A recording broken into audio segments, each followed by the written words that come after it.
Shocking, explosions, twisted metal, screeching tires, crowds of onlookers. This isn't a movie scene.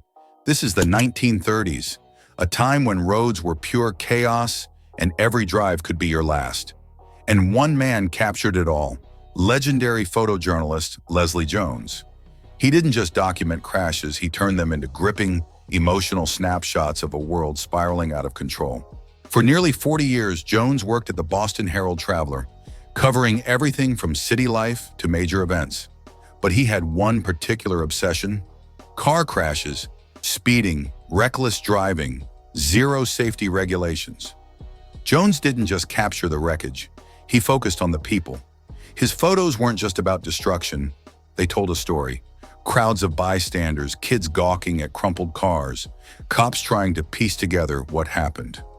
His photos revealed not just the tragedy, but the bizarre fascination people had with these disasters. But why were crashes so common back then? Let's break it down. Imagine this: no seatbelts, no airbags, barely any traffic rules. The first traffic light? Invented in 1914, but still rare in the 1930s. Most drivers had no formal training. Many didn't even have a license. If you could afford a car, you could drive. Simple as that. And let's not forget alcohol. This was the era of prohibition, speakeasies, and bootleg liquor. Drunk driving? Completely normal. No breathalyzers, no DUI laws, no real consequences. But let's dig deeper. Why were cars so dangerous? Simple.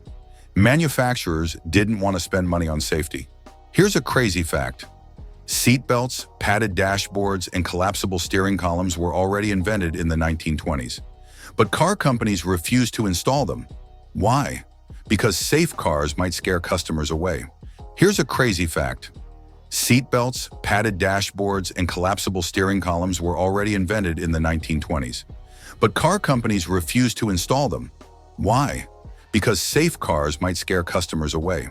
Meanwhile, automakers focused on selling faster, sleeker, more powerful cars.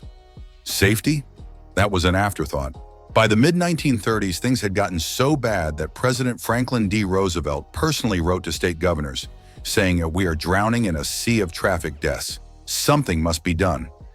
The government introduced driver tests, stricter drunk driving penalties, and early speed limits. But guess what? People hated it. The auto industry fought back, arguing that over-regulation would ruin American freedom. Drivers protested, "What's next? Banning cars altogether." Leslie Jones captured hundreds, maybe thousands, of crashes. But his photos aren't just history, they're a warning. A reminder of how dangerous the early days of driving really were. Today we take airbags, seatbelts, and anti-lock brakes for granted. But here's the crazy part. All of these safety features could have been standard decades earlier if the industry had acted sooner. Now here's a question for you. Would you drive a 1930s car? No seatbelts, no real brakes, no traffic rules? Could you survive in that world? Drop a comment below. What shocked you the most? And if you want more crazy stories about how the world changed, hit like, subscribe, and turn on notifications.